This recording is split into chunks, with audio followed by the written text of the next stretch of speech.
회복 은혜를 덧입는 삶 31번째 시간입니다. 이 주제는 이제 10월 말이면 끝이 나고 11월 2024년도를 앞당겨 시작하게 되면 에베소서를 통해서 교회가 무엇인지 같이 나누려고 준비하고 있습니다. 하늘 땅 교회는 1년 2번 살기 운동을 하다 보니까 이제 9월이면 벌써 한 해가 다 끝이 납니다. 코로나를 탈출해서 이렇게 다시 모여서 예배할 수 있는 것이 은혜였고, 또 사랑하는 성도님들이 그 자리를 잘 지키고 말씀 가운데 살아가려고 몸부림치는 게 은혜고, 더욱이 이 작은 교회 안에 다음 세대가 함께 또 자라가고 있다는 것이 얼마나 은혜인지 모릅니다. 무엇보다 우리의 인생이 예수님께 깊이 뿌리를 내려서 흔들리지 않으려고 몸부림치는 이 일이 저 개인적으로는 얼마나 감사한지 모릅니다. 지금으로부터 10여 년 전에 작고하신 하나님의 부르심을 받은 일본의 여류 지성 작가 미우라 아야코, 우리는 빙점으로 잘 알고 있죠? 그가 쓴 길은 여기에라고 하는 에세이를 요즘 읽고 있습니다. 미우라 아야코는 평생 동안 병을 가지고 살았던 자입니다. 자기 인생을 회고하면서 나의 몸은 병집이다라고 말할 정도로 수도 없는 많은 병마와 함께 싸우면서 살았던 거죠. 그는 8년 동안 병마를 치르면서 마지막에는 암투병 끝에 세상을 달리하게 되었는데, 일찍이 어렸을 때 폐결핵이 초축성으로 이렇게 전이가 되어서 잘 걷지도 못하고 누워서 지내야 했던 사람입니다. 그럼에도 불구하고 그는 생각이 깊었고 고난 중에도 감사할 줄 알았던 여인입니다. 제가 읽은 그 책 안에 그가 쓴 식기가 있어서 오늘 그대로 옮겨봅니다. 아프지 않으면 드리지 못할 기도가 있다. 아프지 않으면 믿지 못할 기적이 있다. 아프지 않으면 접근하지 못할 성소가 있다. 아프지 않으면 우러러 뵙지 못할 성안이 있다. 아, 아프지 않으면 나는 인간일 수조차 없구나 라고 썼습니다. 여러분, 고통을 자기의 심연에서 아름다움으로 바꿨기 때문에 이와 같은 시가 쓸 수 있었던 것이죠. 그의 인생은 누구보다도 일본이라고 하는 척박한 땅에서 기독교인으로서 한 시대를 믿음 가운데 살아갔던 작가입니다. 예수님께 깊이 뿌리를 내리고 있었기 때문에 자신 안에 있는 그 상처를 아름다움으로 바꿀 수 있는 이것이 바로 신앙의 힘이라는 것입니다. 오늘 왜 우리가 회복을 경험하고 하나님의 은혜를 덧입어야만 인생을 바꿀 수 있냐면, 바로 이 상처가 영광의 면류관으로 바뀌려면 바라보는 눈과 생각과 언어가 바뀌어야만 우리는 내 안에 있는 수도 없는 그 상처의 흔적을 바로 아름다운 보석으로 바꿀 수 있는 것입니다. 그래서 신앙이라고 하는 것은 누가 대신해 주는 것이 아니라 내가 하나님 앞에 하나님과의 관계 속에 승리하는 자가 구원을 얻는 것이지, 오게 하는 그 통로는 될 수 있어도 내가 결국 예수 그리스도를 나의 삶의 주인으로 모시고 살아가는 이 일이 아름다운 신앙이라는 것입니다. 여러분, 오늘 우리가 읽은 말씀은 사실 기도에 관한 말씀입니다. 그러나 중요한 것은 여러분이 1절에 비유로 말씀하셨다라는 사실을 놓치지 마셔야 됩니다. 흔히 우리가 패러블이라고 하는 이 비유라고 하는 것은 A와 B가 있으면 A의 본뜻이 무엇인지 드러내기 위해서 B로 예화를 들어서 그 본뜻을 드러내는 것을 우리는 비유라고 말씀합니다. 오늘 한 도시에 불의한 재판장이 있었고, 그에게 한을 품고 가서 기도하고 매달리는 한 과부가 등장하고 있습니다. 그러니까 우리가 그냥 이 문맥상으로 보면 갑자기 17장과 19장 사이에 샌드위치 기법으로 이 사건 하나가 딱 18장 사건이 들어갔는데, 더욱이 주님은 비유로 말씀하시려고 이 본문을 하고 있다면 무언가 중요한 것을 드러내기 위해서 이 불의한 재판장과 끝까지 간청했던 과부의 기도를 드러내고 있는 것이죠. 여러분, 항상 기도하고 낙심하지 말라고 오늘 1절 말씀은 비유로 말씀하고 있습니다. 여기서 낙심이라고 하는 단어는 괴롭다, 지친다라고 하는 단어입니다. 그러니까 우리가 기도하는 일이 얼마나 괴롭고 지치는 일입니까? 더욱이 끈질기게 나의 기도의 응답이 이뤄질 때까지 매달리는 이 일은 얼마나 우리를 지치게 하는 일인지 모릅니다. 그렇다면 오늘 이 말씀은 무엇을 비유하기 위해서 우리에게 이렇게 말씀하고 있나요? 여러분은 항상 성경을 그 절만 가지고 읽으면 그냥 나에게 편한 말씀으로 짜집기에 불과해요. 말씀을 모르는 거예요. 그래서 앞뒤로 통으로 우리가 읽는 훈련이 늘 돼야 되는데 지금 7장 가보겠습니다. 7장 21절로 연결해야지 오늘 말씀이 풀립니다. 많은 사람들은 하나님의 나라가 여기 있다 저기 있다 말하지만 하나님의 나라는 거기에 있는 것이 아니라 어디요? 너희 마음속에 있다는 거죠. 17장입니다. 17장 여러분 21절입니다. 그래서 하나님의 나라가 너희 속에 있다라고 하는 사실부터 오늘 본문으로 연결돼요. 그러면서 오늘 본문은 27절로 가세요. 17장 27절 28절 마지막 때에 인자가 우리 가운데 오시는 그 날이 있을 텐데 그날의 구약의 예를 두 가지를 드는데 27절에 보니까 노아의 때가 된 것 같이 인자의 때도 왔다라고 하고 말씀하면서 27절 노아가 방주에 들어가던 날까지 사람들은 뭘 했다고요? 먹고 마시고 장가들고 시집가더니 홍수가 나서 그들을 다 멸망시켰다는 것입니다. 이 말씀은 믿음을 지켰다는 겁니까? 지키지 않았다는 거예요. 지키지 않았다는 거예요.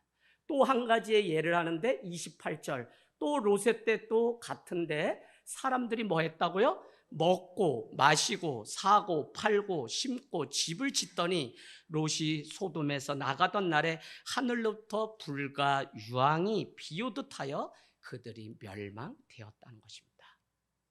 그러니까 결론은 무엇이냐면 하나님의 나라가 우리에게 완성되어 이뤄지는 재림의 주님 곧 종말의 때가 오는데 마지막 때까지 우리가 그냥 있으면 안 되고 오늘 불의한 재판장을 끝까지 믿음으로 끈질기게 흔들어서 그 믿음을 지켰던 이 여인과 같이 하지 않으면 롯과 노아의 때와 같이 멸망을 받는다는 사실을 오늘 기도를 통해서 연결하고 있는 거예요. 이해되세요?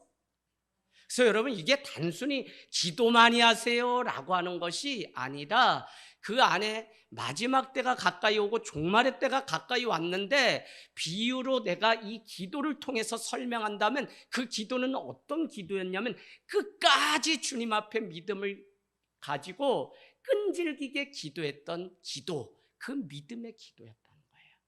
그 믿음으로 우리는 주님의 오심을 재림을 마지막 심판날을 기다려야지 그렇지 않으면 롯과 노아의 때까지 먹고 마시고 시집가고 장가가고 심고 하다가 다 유황과 불에 그냥 소돔과 고모라가 되고 만다는 사실을 우리에게 가르쳐 주려고 오늘 이 말씀을 했다고요. 여러분 노아는 주님의 마지막 준엄한 심판이 있을 때 그는 어떻게 했나요? 방주를 120년간 그의 나이 500살을 살았으니 인생의 4분의 1을 방주를 짓는 일. 왜? 이제 홍수로 심판할 때가 되는데 너는 이렇게 준비하는데 먼저는 방주를 구원의 방주를 준비하라고 했어요. 사람들이 저 산 중턱에 노아가 120년간 방주를 짓는 동안 얼마나 많은 손가락질을 하고 아예 믿음이 너만 있냐? 무슨 저렇게까지 하면서 믿음 지켜야 돼? 아니 하나님이 자비하시고 사랑이 많으신데 방주 안 지면 어때? 라고 말하면서 마지막을 준비하지 못하다가 그만 멸망의 길을 가게 되었다는 거예요. 그러니까 사람들은 지금 준비할 게 따로 있는데도 시집가고 장가가고 먹고 마시는 일에 바쁘기 때문에 그들은 깨어있지 못함으로 인해서 인생을 실패했다는 거예요. 그러니까 오늘 불의한 재판장을 깨운 이 과부의 이 사건은 그는 항상 깨어서 그 믿음을 끝까지 지킴으로 주의 뜻을 이뤄냈다고 하는 사실을 우리에게 비유로 설명하고 있다는 것입니다. 여러분, 끈질긴 기도는 우리가 기도 많이 교회가 강조하죠. 말씀의 날개와 기도의 날개가 똑같이 무거우면 무거울수록 공기 저항을 이기고 더 많이 날 수 있어요. 근데 어떤 사람은 말씀이 없이 기도의 날개만 많으면 하나님의 뜻을 알지 못하기 때문에 기울다가 떨어지게 돼 있어요. 어떤 사람은 기도가 없이 말씀의 날개만 무거우면 결국은 하나님의 뜻은 알지만 주님께 매달려서 주의 뜻을 이루기 위하여 추진력을 놓쳐버리기 때문에 항상 말씀과 기도의 날개가 같이 바른 믿음과 신앙 가운데 잡히는 게 너무 중요해요. 그렇다면 오늘 끝까지 항상 오래 기도하라는 거나요? 그것보다 더 중요한 의미는 여러분이 그렇게 적어놔 보세요. 하나님을 평생 의식하면서 살라는 것을 이 여인을 통해 우리에게. 믿음이 무엇입니까? 여러분, 믿음은 하나님이 늘 나와 함께 계시다는 것을 의식하면서 사는 게 믿음이잖아요. 너희는 항시범 쉬지 말고 기도하라고 말씀하셨는데 어떻게 우리가 쉬지 않고 기도한다 그랬어요? 우리의 언어가 기도라고 제가 말씀드렸어요. 그러면 우리의 언어가 사랑하는 권사님, 사랑하는 집사님이라고 부를 때 우리가 사랑하게 해주세요 라고 말을 통해서 우리는 관계를 맺는데, 그러려면 어떻게 돼요? 항상 깨어서 주님이 오늘 우리 관계 속에도 함께 있다는 사실을 의식하는 자가 바른 말, 좋은 말을 할 수 있지, 그렇지 않으면 그냥 인간적인 말 하다가 가는 거죠. 그래서 여러분, 오늘 중요한 것은 이 과부는 하나님이 계신, 하나님의 주권, 하나님의 살아계심을 늘 의식하면서 살아가고 있다는 것입니다. 이게 바로 성도가 지녀야 될 믿음의 태도라는 거죠. 내가 직장 가, 내가 사람 부려, 내가 누구 만나, 친구 만나, 여러분 그때에도 우리는 늘 하나님이 그 안에 함께 하고 계심을 우리는 잊지 말고 나아가야 된다는 것입니다. 그래서 우리는 오늘 이 세상 살아가다 보면 불공평하고 정의가 사라진 세상에 살기 때문에 항상 너희가 기도하되 낙심하지 말라는 게 낙심이 지친다라고 하는 의미인데, 이 세상 우리가 불공평한 사회 속에 살아가는 게 우리를 지치게 만들어요. 우리를 믿음의 길에서 떠나게 만든다니까요. 그런데도 우리가 오늘 놓치지 말아야 되는 것은 무엇이냐면 하나님이 계신지 안 계신지의 의심의 그 눈초리가 필요한 것이 아니라 기도하면서 하나님을 의식하면서 계속 살아가는 이 일. 여러분, 우리가 살아가는 이 세상 가운데 믿음 지키는 거 이제 쉽지 않아요. 전 세계적으로 코로나가 찾아왔었죠.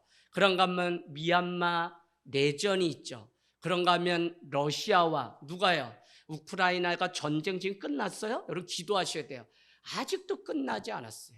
그런가 하면 지진과 화재, 저기 방사선 또 오염수를 내리는 기후가 40도에 육박하는 이런 일들을 우리는 계속 맞이하면서 이 마지막 종말을 향해서 걸어가고 있는데 이때 쉬지 않고 기도하는 일이 쉽냐고요. 그렇기 때문에 주님은 오늘 이 과부를 통해서 믿음은 끈질기게 쉬지 않고 끝까지 믿음을 들여 매달리는 것이 신앙이라는 사실을 우리에게 가르쳐주고 있다는 것입니다. 여러분, 우리의 기도가, 우리의 믿음이 이제 맞춰가요 회복돼야만 우리는 다시 사는 인생을 살고 어떻게 얻은 인생인데 승리할 수 있지, 세상 흐름과 세상이 그냥 살아가는 대로 두게 되면 우리 인생 다 팔려가서 남는 거 아무것도 없을 때가 소돔과 고모라 때보다 더 큰 마지막 때가 온다는 것입니다. 오늘 2절 말씀 가보세요.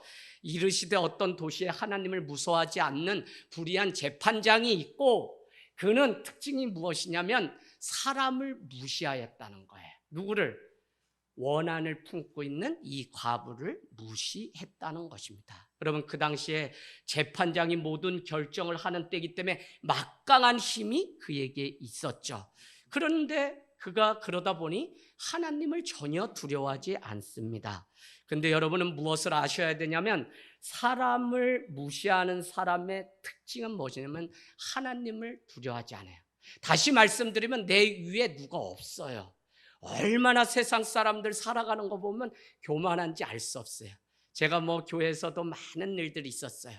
그래도 그 한 분 장로님, 우리 교회 다녀가시는 장로님이신데 제가 존경해요. 왜냐하면 그 많은 출장 사업을 400억 이상을 하시면서도 주일이면 안내위원을 서기 위해서 필리핀이고 어디서고 늘 주일 아침이면 인천공항을 통해 교회 앞에 딱 와서 안내를 서고 계세요. 이와 같은 삶을 사는가 하면 어떤 사람은 자기가 부리는 사람을 함부로 대하고 하는 사람이 있어요. 그게 왜 그런지 아세요? 하나님을 두려워하지 않기 때문에 그래요. 지금 우리가 살아가는 세상을 사람 목숨을 파리같이 여기는 게 뭐냐면 하나님만이 만들 수 있는 게 뭐냐면 인간의 생명인데 사람들은 이것을 돈으로 주고받고 살려고 그래요. 장기 매매가 막 있어요. 그런가 하면 줄기세포 등 사람을 만들 수 있다고 생각해요. 그러나 인간의 교만이, 창조주를 무시한 그 교만이 사람의 생명까지도 자기들이 죽이고 살인하는 일들을 우리는 살아가는 것을 보면 마지막 때가 벌써 왔다는 사실을 아셔야 돼요. 여러분, 사람에 대한 태도, 사람에 대한 진지함, 사람에 대한 그 귀한 정한 마음이 없는 사람이 오늘 불의한 재판관입니다. 사람 목숨을 파리 목숨처럼 여기는 것이죠. 하나님을 두려워하지 않았다고 하는 2절의 그 단서는 결국 그는 사람을 자기 아래로 보고 늘 무시하는 것입니다. 어떤 사람들은 하나님 없이도 살 수 있고 교회를 처음 나오면 내가 왜 회개를 해야 되냐고 묻는 사람들이 있어요. 특별히 여기 있는 젊은이들. 하나님을 의식하고 내가 하나님을 믿는다는 게 무엇인지 깨닫지 못하게 되면 내가 왜 예배해? 내가 왜 해야 돼? 라고 하는데 그 안에는 무엇이 있냐면 하나님을 경외하는 마음이 없어서. 그러면 여러분 그 사람이 잘 사냐? 친구 관계 전혀 그렇지 않아요. 자기 기준으로 자기가 깨끗하고 잘 산다는 것이지 사람을 하등동물처럼 여기면서 무시하는 경향이 그 안에 있다는 것입니다. 오늘 자기 의의 벽이 가장 높았던 불의한 재판장은 하나님도 무시하고 사람도 무시했던 거죠. 그러니 그의 삶 가운데 존중이라고 하는 것은 하나도 없었어요. 그러나 하나님은 누구시죠? 하나님은 약자를 보호하시라고 우리에게 명령하셨죠. 빨리 가보겠습니다. 신명기 10장 18절. 신명기 10장 18절. 고아와 과부를 위하여 정의를 행하시며 나그네를 사랑하여 그에게 떡과 옷을 주시나니 너희는 나그네를 사랑하라. 전에 너희도 애굽 땅에서 나그네 되었습니다. 10장 18절. 나그네, 과부, 고아를 대접하라고 얘기해요. 왜냐? 너희도 애굽에서 전에 나그네 되었던 때가 있었기 때문에. 여러분, 우리가 다른 사람에게 초심을 지키고 귀하게 여길 수 있는 근거는 내게는 없어요. 하나님이 주신 은혜로 내가 어떤 사람이었는지 깨달으면 사람이 교만할 수가 없어요. 초심을 왜 못 지키냐면 내가 이 정도 됐는데 라는 생각 때문에 우리가 변질되는 거예요. 그런데 애굽에서 종살이할 때 하나님이 먹이시고 입혔던 그것을 우리가 기억한다면 우리는 지나가는 나그네를 함부로 대할 수가 없어요. 적어도 여러분 교회가 가난한 자를, 약자를 무시하지 않고 그들을 위해 모든 것을 다 나눠줘서 우리 하늘 땅 교회가 가난한 교회가 된다면 그게 성경대로 사는 교회지, 입은 옷을 보고 뭐를 보고 이렇게 무시하면 안 된다고요. 그게 어디 나와요? 야고보서 2장 1절에 많은 사람들에게 이렇게 얘기합니다. 너희는 사람을 차별하지 말라. 뭐라고 얘기하냐면 어떤 사람은 손에 가락지를 끄고 옷을 입은 그 사람은 말을 하되 너는 내 앞에 와서 말씀을 들으라고, 남노하고 가난한 자는 저기 멀리 가서 문칸에 앉으라라고 말하는 그것은 믿음이 있다고 말하나 죽은 믿음이라고 야고보서는 말씀하고 있어요.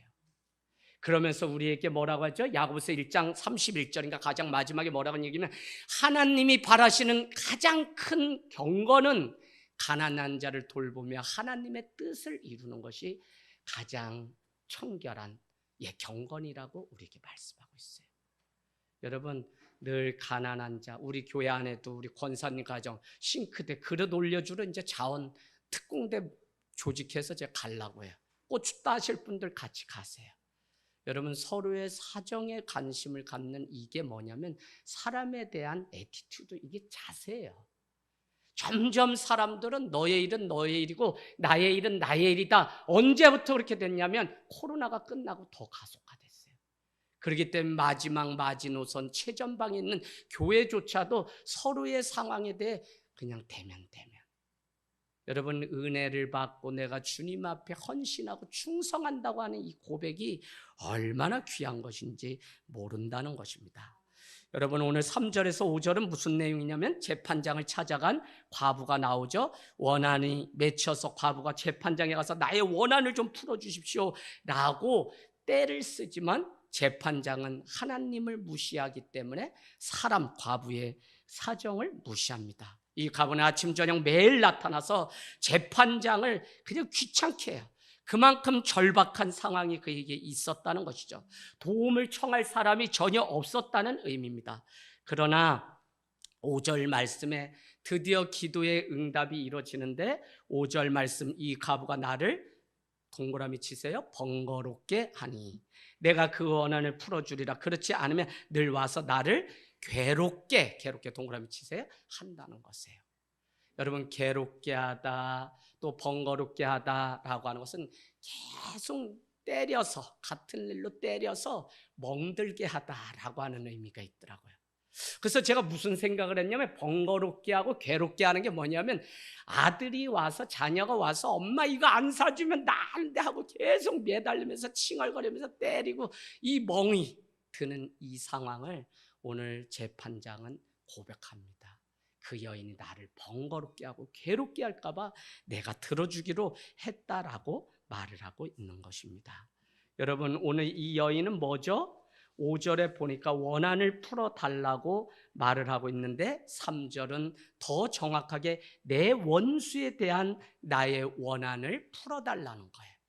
기도요 그냥 하면 하다 말아요. 여러분, 정말 기도가 살아나야 돼요. 기도를 왜 못하냐면 원한을 품고, 원한이 뭐죠? 한을 품고 이게 들어주지 않으면 내가 살 수 없다라고 하는 이게 절박함이 다 식어버려서 교회가 강도의 소굴이 된 것이지, 이 사실을 아는데 우리가 기도 안 할까요? 아니요, 기도해요. 여러분, 주께서 불의한 재판장이 하는 말을 들어보라고 오늘 다시 비유를 재차 7절 8절에 설명하고 있죠. 6절 주께서 또 이르시되 불의한 재판장의 말을 너가 들어봐라 라고 하면서 들었죠. 그랬더니 7절에 하물며에, 여러분 동그라미 치세요. 사복음서에서 가장 중요한 단어 중에 하나가 하물며 하나님은 이렇게 매일 나와요. 하물며 하나님은. 그러니까 앞에 거 비유하고 이 사람도 이렇게 했는데 하물며 하나님은 어떻게 하시겠냐는 거야. 이거를 드러내기 위해서 오늘 비유를 우리에게 말씀하고 있는 것입니다. 여러분, 하물며 하나님께서 그 밤낮 부르짖는 택하신 자들의 원한을 들어주지 않겠느냐? 들어준다는 거죠. 오래 참으시겠느냐? 참지 않고 속히 응답해 주시겠다는 거예요. 그래서 여러분, 인자가 올 때 세상에서 8절에 그 믿음을 보겠느냐? 믿음 보겠다는 거죠. 그래서 마지막에 주님 앞에 우리가 무슨 믿음이 필요하다고요? 불의한 재판장을 흔들어 깨웠던 이 과부의 끈질긴 믿음이 없으면 소돔과 고모라의 우리는 유황불에 소금 기둥이 되는 일들이 있게 됩니다. 그래서 여러분, 오늘 이렇게 불의한 재판장도 원한을 품은 과부의 청을 들어줬는데 하물며 우리 하나님은 안 들어주시겠냐는 거예요. 끈질기게 집요하게 포기하지 않고 끝까지 매달리는데 하물며 하나님이 안 들어주시겠냐는 거예요. 하나님이 반드시 응답하신다는 것을, 반드시 재림의 주로 오셔서 마지막에 믿는 자를 구원하시는 하나님인 줄로 믿습니다. 아멘. 그 믿음이 오늘도 우리가 포기하지 말고, 나는 왜 이 사실이 중요하냐면 살아가면서 참 억울한 일 여러분 많아요. 개척도 여기까지 하면서 억울한 일 참 많았어요. 그 억울함을 가장 많이 경험했던 사람이 사도 바울이죠. 그는 참 가말리엘 문할생으로서 율법에 능통한 자고 로마 시민권자고 레위 지파나 마찬가지 정도로 그는 부러울 것이 없는 자인데, 그는 가서 복음 전하면 저는 거짓 사도라고 사람들이 말을 하는가 하면 매를 때리고 곤장을 때리고 굶어 죽고 늘 광야 가운데 모함과 오해를, 그래서 예수님이 받은 고난, 침뱉음과 능욕과 저주를 다 받았던 사람이 저는 사도 바울이기 때문에 사도 바울이 능히 말할 수 있죠. 이런 말을, 내가 예수 그리스도를 본받은 것 같이 너희는 나를 본받으라. 여러분, 사도 바울의 인생을 생각하면 참 많은 오해와 저주 속에서 살아갔던 인생입니다. 그럼에도 불구하고 그는 끈질기게 하나님 앞에 달려갈 길을 다 마침으로 인해서 생명의 면류관을 얻었던 자죠. 마지막을 살아갈 때 끈질긴 과부처럼 살지 않으면 우리의 믿음을 지킬 수 없다는 것을 비유로, 믿음을 지키기가 얼마나 어려운 시대나요? 그러니까 우리의 바른 믿음이라고 하는 것은 여러분 끈질김입니다. 오늘 말씀 결론이에요.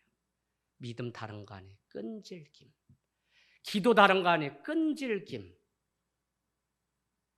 여러분, 주님은 두세 사람이 함께 모여 기도하라고 했지 혼자 물론 기도할 수 있어요. 그러나 그렇게 내 믿음을 그냥 과소평가하면서 만족하면서 절대 살지 마십시오. 이제는 다 데려갈 때가 왔어요. 누가? 세상이 데려갈 때가. 우리 자녀들, 우리 다 이제는 우리도 어떻게 자녀 인생조차도 개입 못할 정도로 어렵게 된 것이 무엇이냐면 그들이 세상의 지배를 받아서 세상에 끌려가기 때문에 우리가 어떻게 할 수가 없어요. 내가 나와서 할 수 있다고요? 아니요. 믿음만이 그들의 인생을 바꾸면 바꾸지 안 돼요. 그래서 기도가 무엇이고 믿음이 무엇이고 예배가 무엇인지를 정확히 가르쳐 주지 않으면 한 사람도 주님 앞에 구원받을 사람이 없어요. 저는 요한계시록이 이 사람의 숫자만 구원받는다라고 하는 게 물론 문자적으로 해석이 아니라 그만큼 적은 사람만 구원받는다는 것이지만 그 말이 맞겠다는 생각을 요즘 저 자신을 봐도 늘 눈만 뜨면 세상에 얼마나 좋은 것들이 막 펼쳐지는지 아우 죽겠다는 거. 이제는 강아지도 사람 위해서 재롱 피워요. 저기 제주도 가보세요. 돌고래가 그 시간에 가면 나와서 쇼를 막 해줘요. 바다 위에서. 우리가 원하는 대로 안 되는 게 뭐 있어요. 사람 목숨만 어떻게 못하지. 안 되니까 사람을 죽이고 자기 자살하고 막 하는 일들이 있지. 여러분, 다 세상에 얼마나 막강한 힘을 가지고 있는지 거기에 노출돼서 살아가는 사람이 누구냐면 우리가 낳은 자녀예요. 그런데 이 자녀가 세상에 팔려가는데 부모가 기도하지 않는다? 저는 너무 무책임한 것 같아요. 한다고 다 그래요. 근데 하는지 모르겠어요. 여러분, 정말 끈질기게 쉬지 않고 주님 앞에 늘 내가 걸어가야만 그 걸음을 따라서 우리의 자녀와 이 세상의 어둠 가운데 있는 자들이 빛 가운데로 인도해 내신 아름다운 덕을 따라서 주님께로 나오는 것입니다. 하루 이틀 열심히 할 수 있죠. 하지만 평생을 끈질기게 하지 못해요. 평생 말씀을 읽고 평생 기도를 해야 된다는 것이죠. 무슨 일이 있으면 하는 것이 아니라 인자가 올 때 이런 믿음을 찾는 것이 어렵다는 것으로 보아 끝까지 매달려 기도하는 사람이 없다는 거예요. 여러분, 왜 회복되지 못하고 왜 우리가 시험에 드나요? 기도하지 않아서. 불의한 재판관을 들어주었듯 헤롯의 핍박 가운데서 지금 믿음을 지키는 백성들에게 이 편지를 쓴 것으로 보아서 소돔과 고모라의 멸망의 때, 롯의 때나 홍수가 임했던 노아의 때처럼 되어도 우리는 끈질기게 하나님을 의지하고 믿음으로 나갈 것을 우리에게 가르쳐줘요. 그래서 믿음은, 바른 믿음은 끈질김 작정하셔야 돼요. 저가 여러분에게 그냥 바른 말씀 전하지만 이런 말씀 전할 사람도 이제 없어요. 그냥 집사님 그냥 푹 주무시고 그냥 40도 50도 여러분에게 바른 말을 해주는 사람이 있다면 감사하세요. 다 내 입에 내 귀에 맞는 소리만 해주는 걸 좋아하지. 그건 세상 사람들이 연예인들이 그렇게 맞춰서 늘 TV에 나오죠. 그러나 너 이렇게 해야 된다라고 한다면 그것은 나를 사랑하는 마음이에요. 제가 지금까지도 제 자신을 지키는 것은 35세 목사 안수를 받고 그 많은 사람들, 처음 그렇게 많은 사람들 앞에 사랑받으면서 첫 사역 목사로서 5천여 명 되는 그 사람들이 설교를 끝나고 나면 얼마나 기립박수를 쳐주고 입구에 나올 때 사람들이 악수하고 인사하는 온도가 벌써 다르잖아요. 얼마나 그냥 자고에서 우쭐대었는지 80이 다 되신 원로 목사님이 뒤에 있다가 등짝을 한 대 때리면서 이 목사 젊다고 까불지 마라. 너가 죽어야 예수가 산다. 좀 이런 말 해줄 사람이 이제 없는 거예요. 최낙도 목사님 어제도 통화했어요. 목사님 감사해. 목사님 바르게 가르쳐 주셔서 저희는 걱정 안 해요. 하나님이 사람 보내주시죠. 지금 뭐 지역 알아보냐고요. 이렇게 저렇게 막 계속 애쓰고. 근데 사람들이 다 이렇게 저녁이면 떠나가는 좀 그런 도시는 맞는 것 같아요. 그래서 학교 찾아가보고 관공서 찾아가보고 이 동네가 어떻게 생겼는지 찾아가보고 있어요.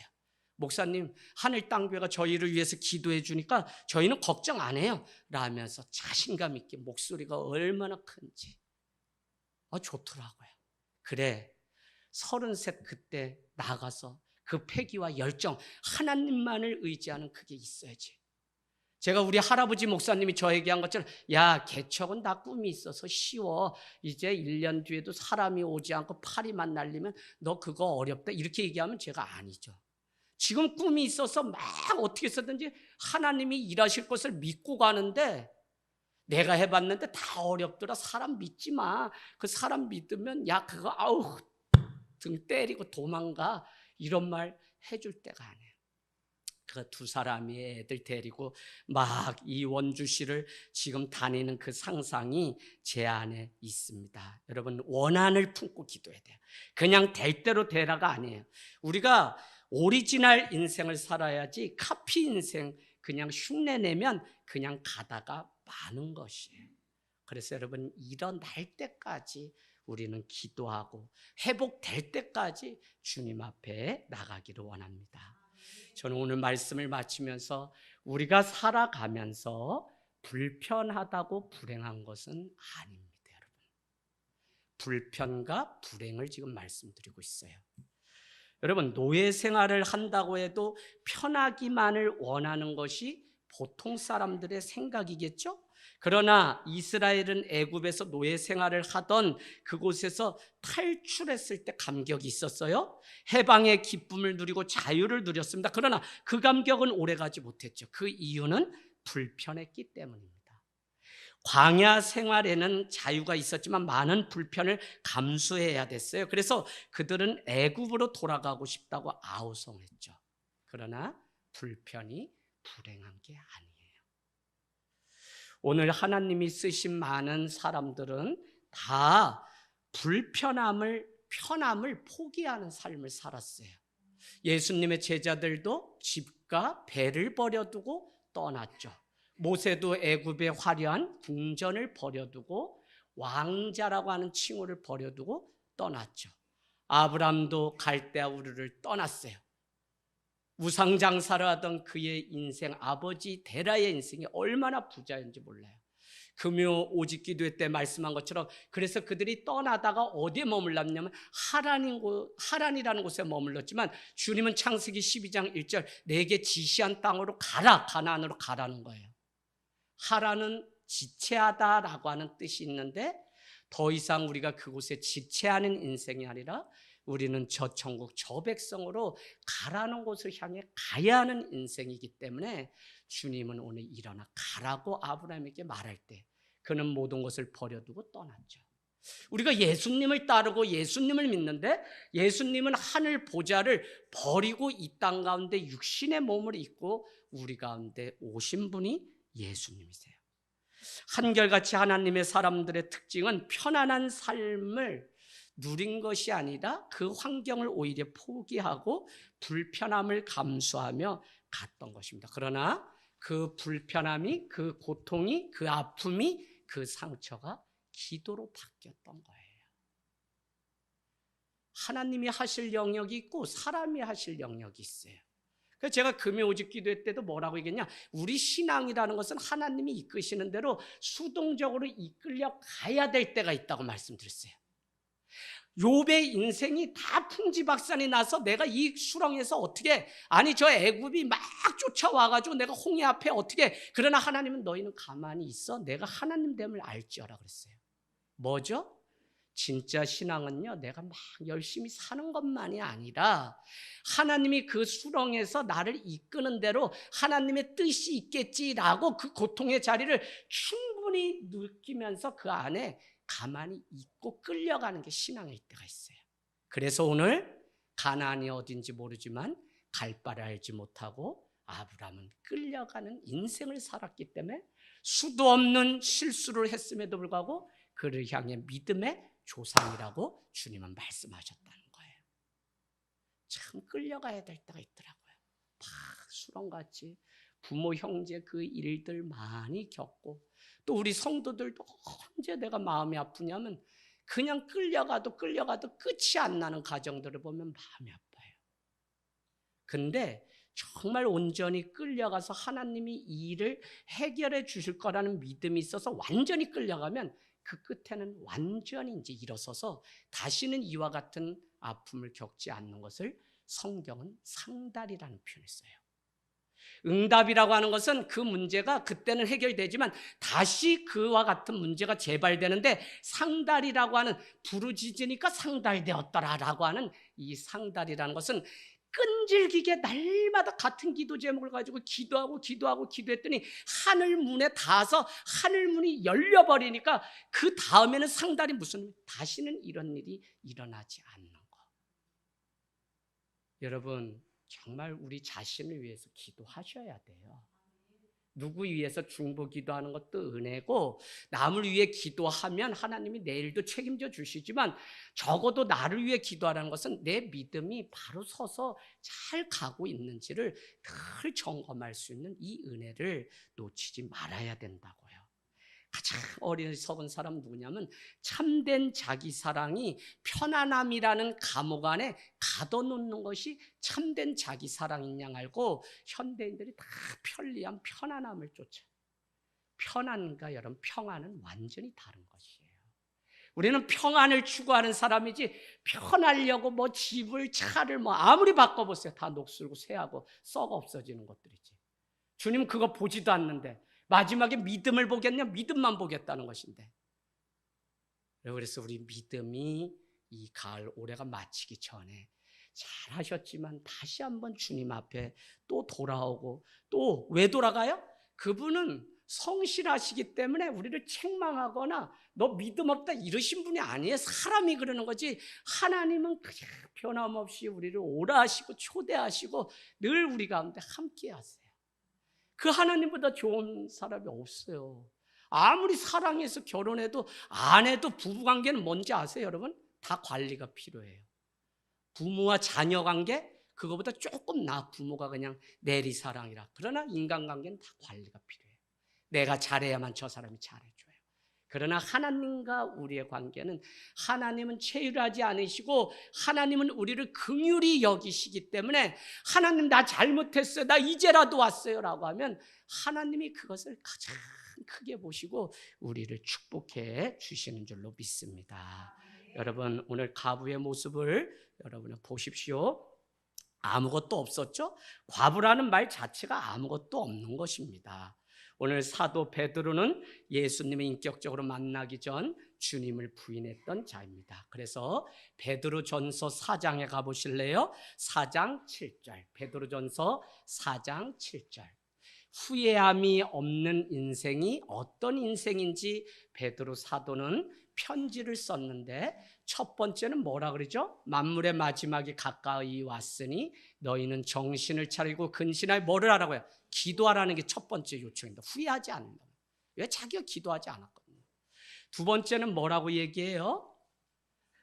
사랑하라는 거죠. 허다한 허물도 다 덮는다는 거예요. 세 번째는 원망이 없이 대접하라는 것이고, 네 번째는 봉사라는 것이죠. 이 네 가지의 기준은 뭐죠? 그 아래 보니까 11절인가 이렇게 했습니다. 너희가 말을 하려거든 주님이 말씀을 하신 같이 하고, 봉사하려거든 주님이 주신 힘으로 봉사하고, 이것을 통해 주님께 영광 돌리라고 말씀하고 있어요. 근데 첫 번째 기도하라고 말씀하고 있는데, 오늘 예수님은 수제자였던 베드로, 야고보, 요한을 데리고 마지막 겟세마네 동산에 올라가게 되죠. 그리고는 너희는 뭐라고 얘기하죠? 26장 41절 가세요. 26장 41절. 이 원리를 알지 못하니까 자꾸 신앙이 제자리 맴돌고, 죽겠어요. 저도 가르쳐줘도 귀를 그냥 금세 까먹고. 26장 마태복음 26장 41절, 마태복음 26장 41절 주옥 같은 말씀입니다. 이 원리만 여러분이 아시면 다시는 뭐 내 입에 시험 들었어요 이런 말 안 합니다. 자, 우리 같이 읽습니다. 시작. 들지 않게, 시험에 들지 않기 위하여 깨어 기도하라. 그래, 시험 왜 드는 거죠 여러분? 시험? 기도하지 않기 때문에 그래요 여러분. 기도는 하나님의 뜻이 무엇인지 우리가 끈질기게 묻는 것이며, 기도는 내 뜻이 있고 내 감정, 내 자존심이 있지만 하나님의 뜻과 하나님의 그 주존심 앞에 내가 조율해서 결국 하나님의 뜻으로 맞추는 시간이 기도예요. 근데 기도를 못하는 거예요. 왜? 바쁘다고. 그러니 여러분, 이 시대가 정말 고령화, 저출산, 기후재난, 재난, 뭐 많은 거, 질병, 이게 위기나요? 그렇지 않아요. 만민이 기도하는 곳이 교회라고 했는데, 장사를 하고 강도의 소굴로 만들고 기도하지 않는 것이 문제. 그건 성도나 교회나. 한국교회 큰일 났어요. 무릎 꿇고 늘 기도하고 주님. 여러분, 옛날엔 시장 가고 늘 하루의 삶을, 하루는 교회 성전에 일부러 찾아와서 기도하고서 늘 주님 앞에 하던 아름다운 풍습이 있었어요. 그러나 유학을 다녀오고 다 프래그머티즘, 실용주의가 오면서 신앙도 마치 실용적으로 믿어야 된다라고 하기 때문에 투자해서 열매가 없는데 그 일을 왜 해요? 라고 말하면서 교회도 가치를 따지고 결과를 따져서 하려고 하는 게 많아졌어요. 하나님 어디나 계실 때 내가 뭐 주의 성전에 와서. 하지만 여러분이 밟은 만큼 자녀는 교회가 무엇인지 알아요. 그토록 다윗은 저기 예루살렘 성전을 바라보면서 전쟁 가운데 가고 싶어도 솔로몬으로 인하여 가지 못하죠. 자기 아들 압살롬으로 인해서. 그래서 그는 뭐라고 하냐면, 내가 세상에 많은 날보다 주의 문지기로 사는 한 날이 더 좋습니다 라고 주님 앞에 고백해요. 여러분, 교회 늘 드나들고 기도하러 드나들고, 이게 복이라고요. 그래서 오늘 26장 41절에 시험에 들지 않게 깨어 기도하라는데 기도하지 않죠. 마지막에 믿음이 꺾인 거죠. 그때 시험에 들어서 믿음의 곁에서 떠났던 거죠. 시험은 자기가 자기 발에 걸려 넘어지는 것을 시험의 원뜻이에요. 누가 뭐라고 해서가 아니라 자기가 준비되지 않고 자기 안에 은혜가 준비되지 않아서 자기가 자기 발에 걸려 넘어. 이거 얼마나 억울해요. 밤길을 가다 보면 내가 내 발에 돌뿌리에 걸려 넘어져도 억울하고 인생이 이렇구나 하는데, 자기가 자기 발에도 걸려 넘어진다니까요. 깨어있지 않아서 그래요. 자, 그래서 오늘 26장 41절, 주님은 시험에 들지 않도록 너희 깨어 기도하라 라고 했더니 왔더니 졸고 있네요. 그래서 주님 뭐냐, 너희가 나를 위해서 한 시도 깨어 있을 수 없느냐? 한 시는 1 hour, 한 시간도 깨어 있을 수 없느냐? 그랬더니 눈을 비비고 막 일어나서 기도를 하는데, 주님이 와서 뭐라고 했냐, 이제 인자가 올 때가 됐다 하면서 내려가고 로마 군인으로부터 체포를 당해서 가게 되죠. 그때 여러분 놀라운 것은 26장 73절 74절 마태복음 이어서 보세요. 73절 74. 기도하지 않으니까 불을 쬐는데 3번 부인했던 베드로의 마지막 부인은 무엇이냐, 옆에 곁에 섰던 사람들이 너 베드로, 너 저 예수당 도당 사람, 그 도를 따르는 사람 아니냐 라고 했더니 베드로가 어떻게 했다고요? 부인하는데 저주하고 맹세하면서 나는 저 사람을 도무지 알지 못한다고 예수님을 부인하는데 어떻게 연결돼요? 그제서 닭이 울더라. 그 말씀 다음에 뭐예요? 닭이 3번 울면 나를 부인하리라 한 그것이 기억나서 베드로는 밖에 나가 심히 통곡하며 울더라. 여러분, 믿음 지키는 거 내가 해야 돼요 이제. 그래서 하늘땅교는 자발적 신앙, 공동체의 책임의식 때문에 먼저 믿은 분들이 잘 서서 그 자리 지켜주면 새로 오신 분들 다 서게 돼 있어요. 근데 먼저 온 사람, 전도한 사람 다 똑같은 도매급으로 가니까 믿음에 본이 없으니까 가정도 안 세워주고 다 안 세워주지. 여러분, 쓰세요. 다른 사람 내가 전도한 거 걱정하지 마시고 내가 서 있으면 따라오게 되어 있어요. 할렐루야. 그러려면 여러분, 우리가 기도하는 사람이 돼야 돼요. 후회 없는 인생은 자기 인생의 회복을 반드시. 그래서 우리가 기댈 것은 은혜 외에는 없어요. 은혜만 우리를 주님께로 인도한다니까요. 그래서 우리가 세상이 우리를 자꾸 끌어내려고 하고 우리 자녀들 끌어가서 팔아버리려고 하는데 부모가 깨어 기도하면 우리 자녀들을 그 원한을 품고 기도하는 그것을 통해 자녀의 인생의 미래를 열어주는 일들이 있습니다. 여러분, 세상은 다 그래요. 세상에 얼마나 센 힘이 있는지 몰라. 지금도 뭐 조금만 아프고 뭐 하면. 그래서 바로 믿으라는 것이 여러분 다 내가 하고서 주님 앞에 예배하는 게 예배나요? 예배 아니에요, 여러분. 성경은 워십, 월스 플러스 쉽이라고 두 단어가 합쳐졌다는 월스는 가치 있게 여기다라는 의미고 쉽은 신분이라는, 예수 그리스도의 신분을 가치 있게 여기는 것만이 예배예요. 근데 내가 시간 되고 뭐 되면 와서 드리고 그렇지 않으면 안 하고 이거 예배 아니에요, 여러분. 그래서 예배의 개념을 잘, 그러나 그 안에 손해보는 것 같고 더딘 것 같고 내가 뭘 안 하고 주님께 드린 것이 그런 것 같지만 결국 주님이 다 이루시지 내가 내 손으로 할 수 있는 게 뭐예요? 주님은 우리에게 내가 손이 짧아서 구원하지 못함이 아니라 너희에게 믿음이 없어서 내가 구원하지 못한다고 이사야가 그렇게 우리에게 목놓아서 울었어요. 그런 믿음으로 끈질기게 주님을 의지하고 나아가는 귀한 삶이 되기를 주님의 이름으로 축복합니다. 아멘.